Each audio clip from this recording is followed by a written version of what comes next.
I had the feeling they say eat and go. So I ended up finding a job, and I made a deal with my father that I'm going to go to yeshiva at night. Who is the Rosh Yeshiva here in this yeshiva? The Rosh Yeshiva, his name was Samet from Shator Oihel. Yeah. So how long did you keep this program going of going to work during the day and yeshiva at night? How long? Well, I went. It was regular. I studied every night, and I worked during the day. I found a job. I found a job cracking nuts. Yeah, and it was great because they didn't tell me I'm not supposed to eat, so I took for granted if they didn't say you mustn't eat. I ate a lot of nuts. So after the first day, I got sick. I couldn't, the next day I didn't show up at work. So I went to my boss and I told him I'm sick and I can't work. And so I took off a day. My uncle was selling all kind of waters, mineral waters. So he gave me bitter water and it cleaned up my stomach. And when I came back to work, I knew the people that I worked for. They were very honorable people, and they knew me, but they didn't know who I was. If I would have told them, because they knew my father, they knew my oldest brother, if I would have told them who I am, they wouldn't hire me. So they didn't know who I was, but I knew who they were. So I told them that I got sick from eating nuts. I said, you didn't tell me not to eat, so I took for granted I could eat. And as a matter of fact, he said, let me tell you, young man, I'm going to teach you something that you may use when you ever go into a business. If you are in a business that has got to do with food, never restrict your help to eat as much as they want. Because if you're going to restrict them, they will eat a little every day, and it's going to be very costly to you. If you let them eat all they want, they'll only eat once. So he asked me, are you going to eat nuts again? I said, never. So even then there was a sense of humor during times like that, you know. So then they changed the business to, they started manufacturing herring instead of cracking nuts. And I became the manager of the herring factory. Yeah. How long were you here for? For a year and a half. And what happened that made you leave? Then it was this happened in 1942. In 1944, when they started taking the Hungarian Jews, I decided, my oldest brother and my father decided that we are going to escape from Hungary back to Slovakia. So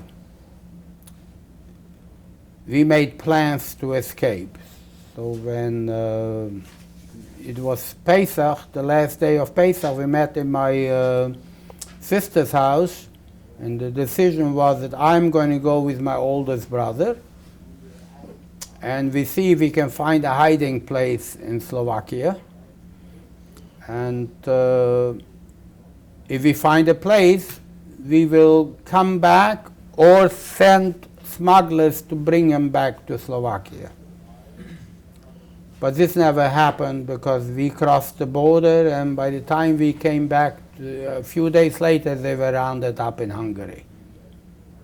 So you just missed So it. I escaped with my brother, yeah, back to Slovakia. There was no more danger in Slovakia. How were you able to just go back to? We didn't know, but there were some Jews left still in Slovakia, and we heard that they don't send to Auschwitz anymore from Slovakia. If they catch somebody, they put them in a camp in Slovakia. And you never got caught when you were back in Slovakia? Well, we crossed to Slovakia, and that wasn't as simple as I'm telling you here to cross to Slovakia. We walked with somebody that said he knew the way. It was an older man, and he had a Hasidic man with a beard. So before we started walking to the border, I told him, "How are you going to go with the beard? You got to cut your beard off. We don't want to be seen that we are Jews." So he didn't want to cut his beard off, and nobody wanted to cut the beard off. So I said, "If you give me a scissors, I'll cut his beard off, because I have to cut my payers off too, because they grew back in Hungary." So they gave me a pair of scissors, and I cut his beard off. Poor man cried. And we went with him, we crossed the border. Where did you go in Slovakia? We crossed the border from, the town was called Ungvar. That was a few hours away from the Slovakian border. And we crossed the border into a village that this old man used to live. He was also a refugee in Hungary, just like we were. He escaped in 1942, and he knew the village. So he said he knows the way, but at the end he couldn't see well, so we went with straight on the main road to the border. We got on the border, there was no one there. As soon as we got to the first house in the village, we heard border guards coming. We heard with the boots. So we had no place to run, so we stood behind a wall. And they just passed us by and didn't notice us. That was the first things we found when we got through the border. Anyway, that old Jewish person, his name was Moshkovich, he knew the village very well. He knew everybody in the village. So he took us to a house. He said, "You go in there." He opened a stable. It was a stable with cows and horses. It was about 5 or 4 in the morning or 3 in the morning. And he said he's going to stay in another house. He didn't want to be together with us, which we didn't, we thought it was right, because my father also said the same thing. It's better not to be together. So he left us there and he went to another house. So when the peasant came in the morning to feed the cows, he saw us there. So we told him that we are Jews and we escaped from Hungary, and we wanted him to take us into to town, to the city. My brother knew that city very well. I didn't know it, but this is where we were in jail, in that city. So the peasant took us in the next day. He dressed my brother like a peasant, gave him clothes and a hat, and they put me in the back of the wagon, and they put a stack of hay on me. And people were hitchhiking in those days. So a hitchhiker got on the wagon, and he stepped on the bale of hay. But I was under the bale, and he stepped on my ribs. I was in a terrible pain, but I was afraid to move. So apparently, not apparently, I know I passed out. The next thing I know, I don't know how long the trip took. I was in a house in Michalovce, and they were rubbing me with vinegar. So I woke up. I had passed out in the wagon. My brother didn't know that till he took the hay off me. He thought I can get up already. I'm already in town. Yeah. So I was back in Slovakia. And you were in Michalovce, and In Michalovce. what sort of life did you lead there? I had an uncle that had permission to stay, and an aunt, so I was in their house. And from there, I met the Nitri Dians, His name was Chesky Lando. I met him because this was a border town. He was legally in Nitra after they deported the Jews, because some 10% of the Jewish people remained in Slovakia. And he sent his children for protection to Hungary, just like we escaped. And he was trying to get his children back in 44. So he was on the border town, and in the house where I stayed in Michalovce, he stayed there too. So he suggested that I go to Nitra. His wife was in Nitra. He said, I'm going to give you a letter to my wife, and she'll show you around. It's called the Vatican, the Nitra. We have a yeshiva there, and this is a safe place. So, of course, my brother was trying to arrange phony Gentile papers for me and for him. And it didn't take long, and 2-3 days later we had the papers, and I went to Nitra. I've never been there before. And when I got to Nitra, the trip was a very difficult trip. I took the train, and even buying a ticket, I was scared to go because I always thought they know that I'm Jewish, and I had paper that I'm not Jewish. When I got on the train, I had no luggage, I had no extra clothes, so no packages. I sat in a corner, and the train stopped in another city, and 2 guys got up the train with leather coats and boots. They looked like the Nazis, the Slovakian Nazis, the Linke.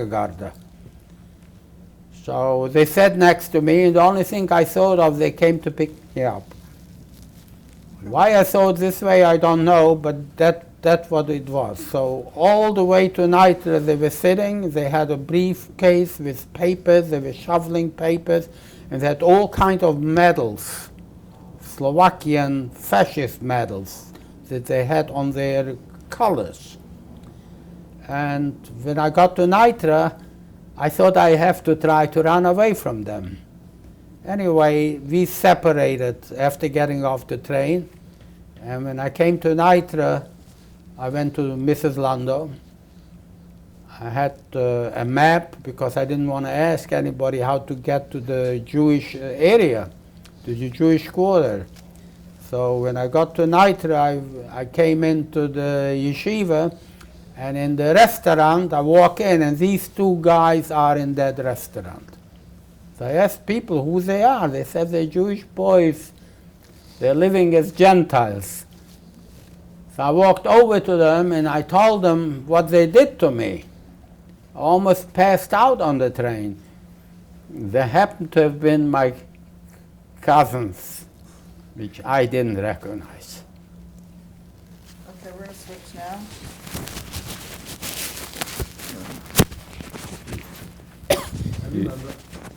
You remember reading it?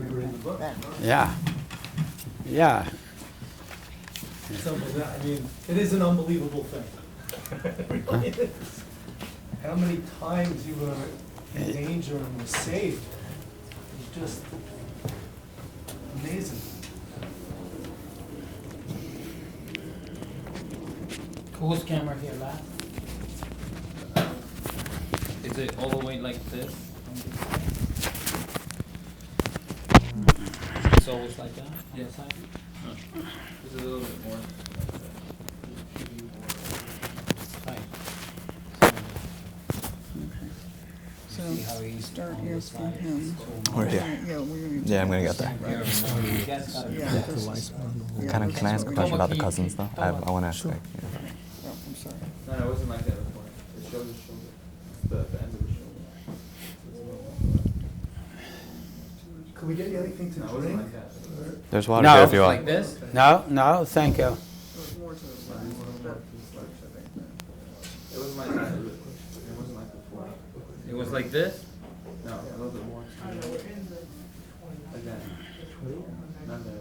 Alright, you guys gotta be careful, alright? You gotta. Okay, make sure that the shot is in the right place. If not, you call Mercy. Now it's okay. Okay? Just hold the camera, if you go. All right, remember to speak loudly, clearly. Okay, let's start. Does it show my handkerchief in my hand? I have to have my handkerchief in my hand. Would you like something, just water? Would you like No, something no, to drink? no. Okay. My name is Steven Stein. So we left off with your cousins, and you were finally reunited with them. Was there a sense of relief when you saw them? Were you nervous, or was it like comforting? No, it was. I was happy to meet them because they were. We were very close with them at home. I just didn't know who they were. The one of them I didn't know. The older brother I didn't know. The younger one went to yeshiva in our town, and he ate by us. But I haven't seen him in about 2 or 3 years, and they were dressed not to be recognizable, really. Yeah. Yeah, when I saw them, they had long pairs like that, you know, with a black beaver hat. So you were able to forgive them for the incident on the train? Yeah, well, it wasn't, it wasn't their fault. They had a feeling to sit next to me. They could have sat in so many other places, you know. Right. The plane wasn't full in those days. I mean, the train wasn't full. Yeah. So now in Nitra. So I was in Nitra. I was in Nitra, and of course, Nitra was all packed. Mhm. There was no room. I had to find a place to sleep. So Mrs. Lando said, if you have no money, there's no problem. I'll talk to the people in the restaurant and they will give you food. I said, I have no problem. I do have money, so I can pay for my food because I had money right away. So, but I didn't have a place where to sleep in that quarter. I could find a place outside the Nitra, they used to call it the Vatican. So I met somebody from my town that was also related to me. His name was Mendlovich, and he said he sleeps in the Besmedrish on a desk. He has a desk. He'll give me a half a desk. So I slept on that half a desk, which was very good. We had no problem. So I had a half a desk. And I was very happy there because the food was good, plenty of food. They were davening, they were learning, they were saying Tillim every morning. And it was a lot of people that I knew. A few boys that were from my hometown that were there. Not too many, maybe 3 or 4. And after a few days, I believe I was there on Shavuos, 1944. A young man comes over, he says, I'm in charge of the yeshiva here. I didn't even ask him his name. He said, I hear that you have Gentile papers. I said, yes. Well, this is not a place for you. You can't stay here. I said, well, I'm not taking anybody's room away. I'm just sleeping in Besmedrish on the desk. He said, you can't stay here. This is a place for people that have no papers, that are totally illegal. You have papers, you can be on the outside. I felt very, very hurt. So I said, I'm going to talk to the Nitra Rebbe. He said, you can go and talk to the Rebbe. So I went into the Nitra Rebbe, and first thing he asked me, do you really have papers? I said, yeah. He said, if you have papers, you shouldn't be here. You shouldn't be here. This is not a place for you. This is not a safe place. We make people believe it's safe. We bribe the officials. But how long are we going to bribe them? Nobody knows. So far it has worked, but it's not a guaranteed place that you are safe here. You're better off on the outside. I say to him, I have daven every day. have kosher. It makes like this. It's not a time for davening. It's not a time for kosher. This is a time for every Jew that could save his life, must save his life. That's all. So I told him, if this is the case, give me a brucha. So he said, you can do everything. Don't worry about Shabbos and don't worry about treif, don't worry about davening. The only thing you must never do, you must not deny that you are a Jew. If you were ever approached whether you are Jewish, you cannot say, I'm not a Jew. Who was the Nitro Rebbe? What was his name? Ungar. Mm. He was the father-in-law of Weissmandl, Hulbeer Weissmandl. So I said, I can't understand that, you know. If they ask me, I'm going to live as a Gentile, I shouldn't say that. He says, you mustn't say. He says, maybe they're not going to ask you, he said. And if they ask you, maybe you'll have another answer. And I left, that was it. I had not seen my brother till a day after, because my brother was still in Michalovce. I left by myself. My brother always felt, as long as I'm secured, he doesn't have to worry. He was not with me. So a day later, my brother showed up, and I tell my brother the story. He says, if you have to leave, you're going to leave. What are you going to do? You can't stay there if they don't want you. So he says, we're going to go to a different city. So I left from there to a different city, where my brother, we had a cousin who knew the police there, and we were able to register on our Gentile names at the police.